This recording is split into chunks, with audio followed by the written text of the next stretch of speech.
प्रेम इंसानियत के इतिहास का सबसे ज़्यादा गाया गया गीत, सबसे ज़्यादा लिखी गई कविता और शायद सबसे बड़ा धोखा। हमें बचपन से क्या सिखाया गया कि एक दिन कोई आएगा जो हमें पूरा करेगा, हमें हमारा दूसरा आधा यानी अदर हाफ मिलेगा। हम किसी के बिना जी नहीं पाएंगे। हमारी पूरी लाइफ इसी एक तलाश में बीत जाती है, उस एक इंसान को ढूंढना जो हमारे अकेलेपन के अंधेरे को भर दे, जो हमें खुशी दे, जो हमें संपूर्ण महसूस कराए। लेकिन क्या आपने कभी रुककर पूछा है कि यह प्रेम जिसे हम इतना शिद्दत से खोज रहे हैं, क्या वो सच में प्रेम है या यह सिर्फ एक सुंदर नाम है जो हमने अपनी ज़रूरत यानी नीडनेस, अपनी निर्भरता डिपेंडेंसी, अपनी ईर्ष्या यानी जेलसी, अपने अधिकार यानी पॉजिटिवनेस और अपने अकेलेपन के गहरे डर को दे दिया है। क्या हो अगर मैं कहूँ कि जिसे आप प्रेम समझ रहे हैं वो सिर्फ दो भिखारियों के बीच एक सौदा है? क्या हो अगर मैं कहूँ कि सच्चा प्रेम दूसरों से नहीं बल्कि आपके अपने एकांत की गहराइयों में खिलता है? क्या हो अगर मैं कहूँ कि अगर आपका प्रेम आपको स्वतंत्रता नहीं देता तो वो प्रेम नहीं बल्कि एक सुंदर जेल है। आज हम प्रेम के इन सभी झूठों से पर्दा हटाने वाले हैं। हम उस कच्चे, असली और क्रांतिकारी सत्य का सामना करेंगे जो हमारे रिश्ते की पूरी नींव को हिला सकता है।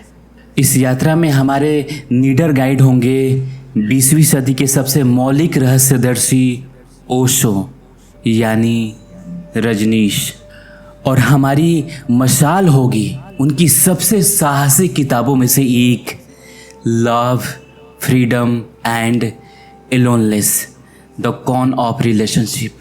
दोस्तों, आपका स्वागत है बुक ऑथर में। अगर आप चैनल पर नए हैं तो आप चैनल को सब्सक्राइब कीजिए।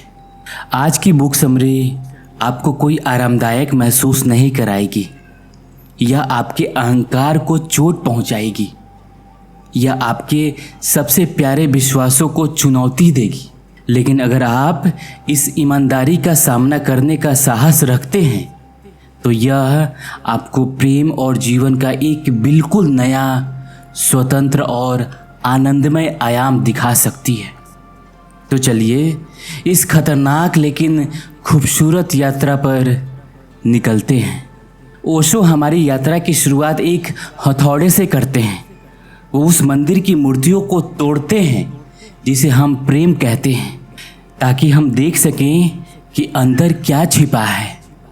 पहला झूठ, प्रेम एक ज़रूरत है, love as a need. Osho कहते हैं जिसे हम प्रेम कहते हैं वो अक्सर प्रेम होता ही नहीं, वो एक गहरी मनोवैज्ञानिक ज़रूरतें होती है। आप अकेले खुश नहीं रह सकते। आपके अंदर एक खालीपन है, एक ऊब है। आप खुद से परेशान हैं तो आप एक दूसरे की तलाश करते हैं जो आए और आपको आपके ही साथ होने के दुख से बचा ले। दूसरा व्यक्ति भी इसी स्थिति में है। यह प्रेम नहीं है, यह एक आपसी शोषण का समझौता है। ओशो इस दो भिखारियों की कहानी कहते हैं।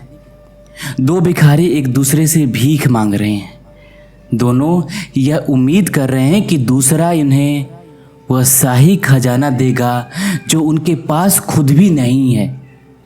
नतीजा, निराशा, लड़ाई और एक दूसरे पर यह आरोप कि तुमने मुझे धोखा दिया। सच्चा प्रेम एक ज़रूरत नहीं है, यह एक विलासिता यानी लग्जरी है। यह तब होता है जब आप अपने अंदर इतने भरे हुए होते हैं कि आप उसे साझा करना चाहते हैं, मांगना नहीं।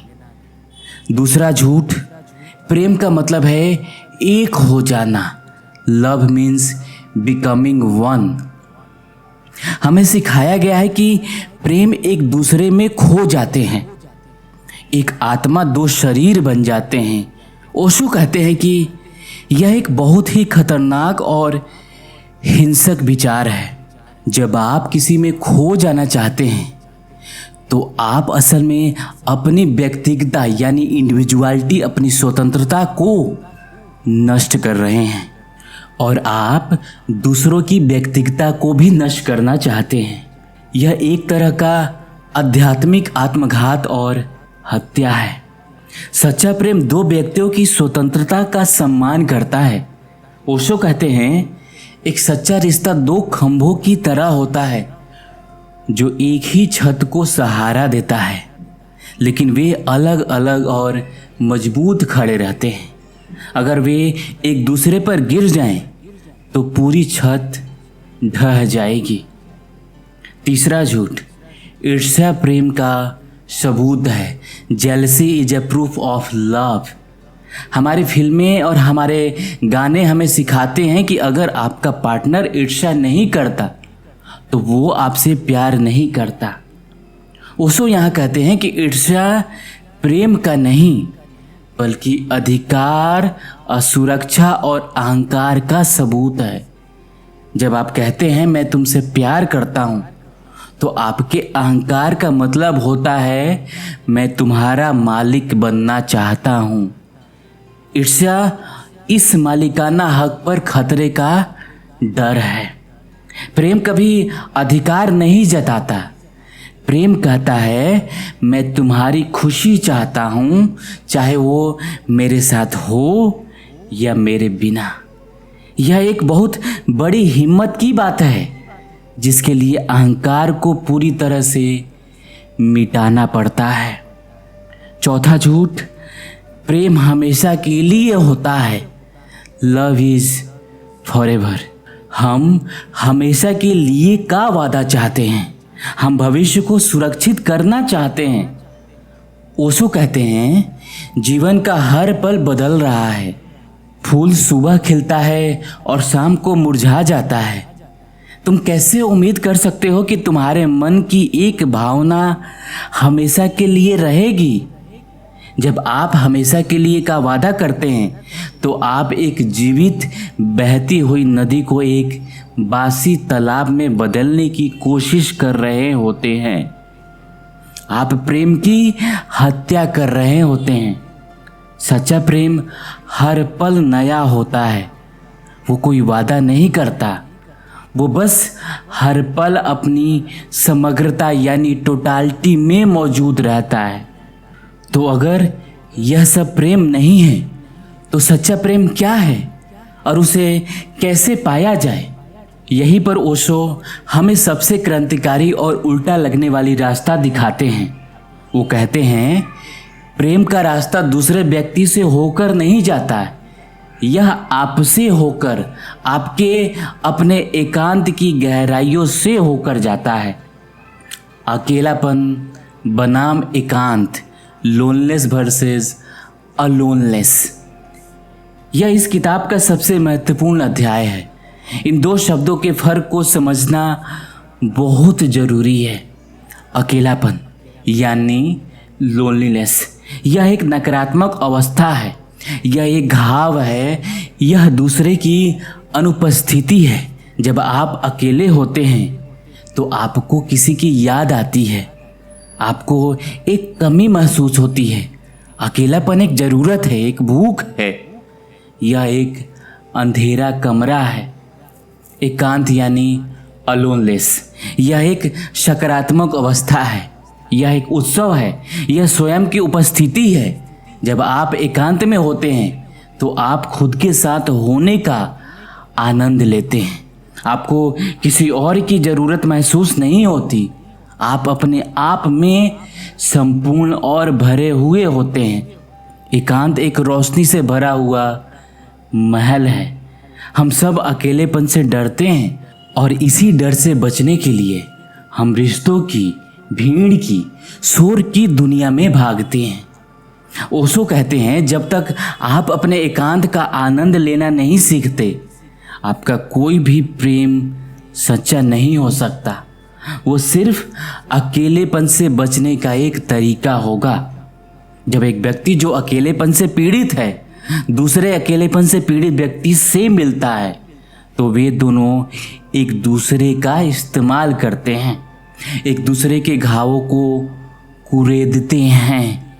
लेकिन जब दो व्यक्ति जो अपने एकांत में आनंदित हैं मिलते हैं तो वो एक दूसरे से कुछ मांगते नहीं, वे साझा करते हैं। एकांत की यात्रा, ध्यान। तो इस अकेलेपन को एकांत में कैसे बदला जाए? ओशो कहते हैं इसका एकमात्र तरीका है ध्यान यानी मेडिटेशन। ध्यान का मतलब है अपने साथ होने की कला, दुनिया से, दूसरों से और यहाँ तक कि अपने ही मन के शोर से हटकर अपने अंदर की खामोशी को सुनने का साहस। इस वीडियो के बाद या अभी बस 15 मिनट के लिए अपने कमरे का दरवाज़ा बंद करें, फ़ोन बंद, टीवी बंद, बस चुपचाप बैठ जाएं। शुरू में आपका मन पागल हो जाएगा, वो आपको हजार विचार देगा, आपको बोरियत महसूस होगी, बेचैनी होगी।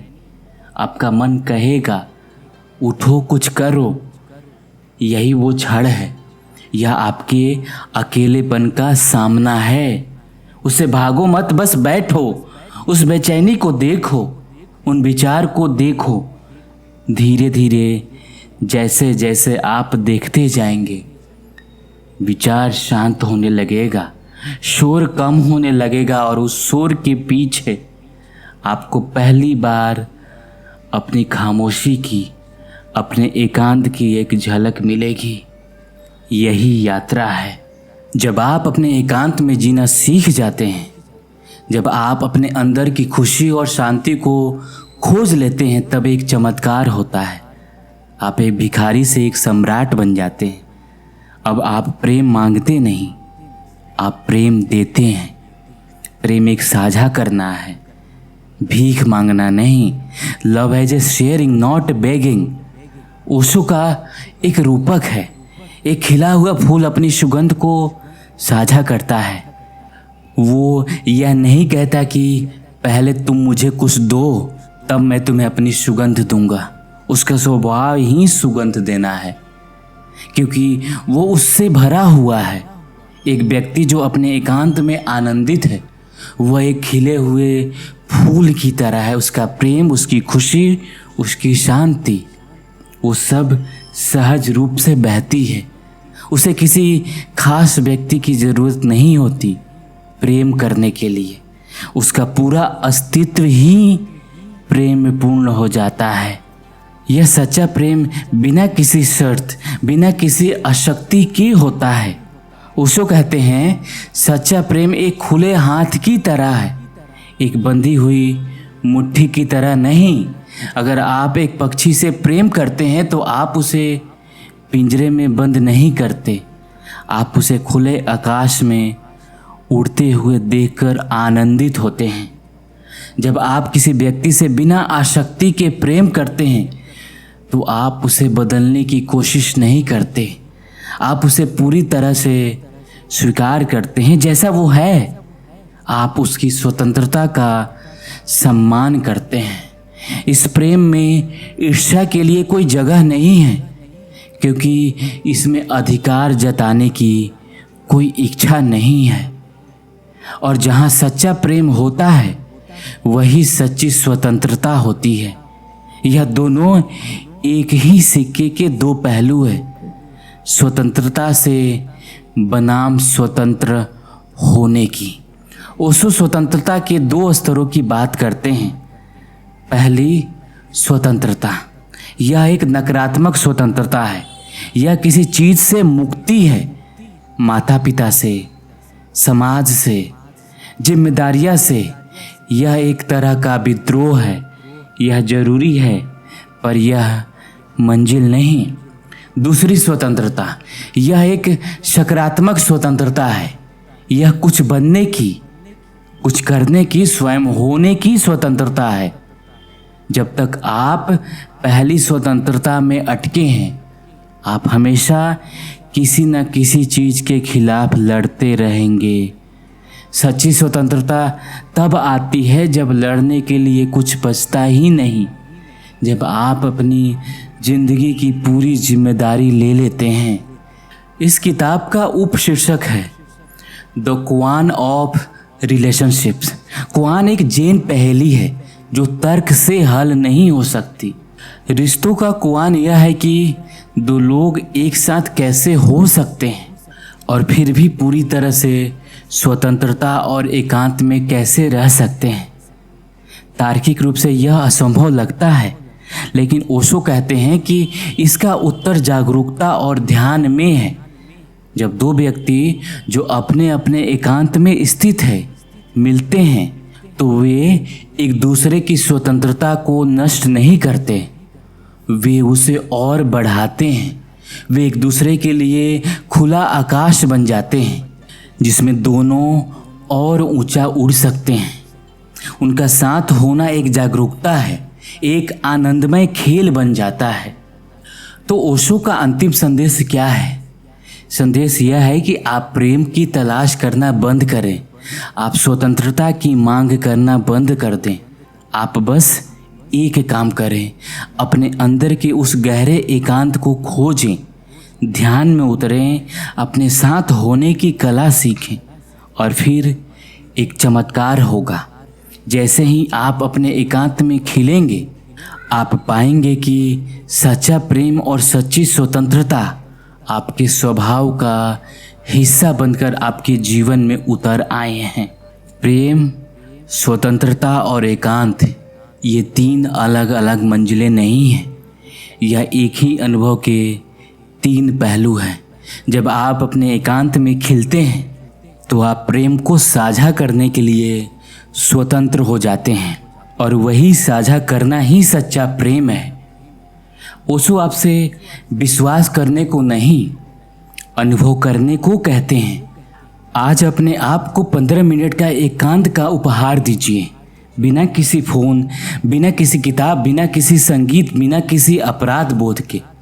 बस अपने साथ बैठें और देखें कि उस खामोशी में क्या छिपा है।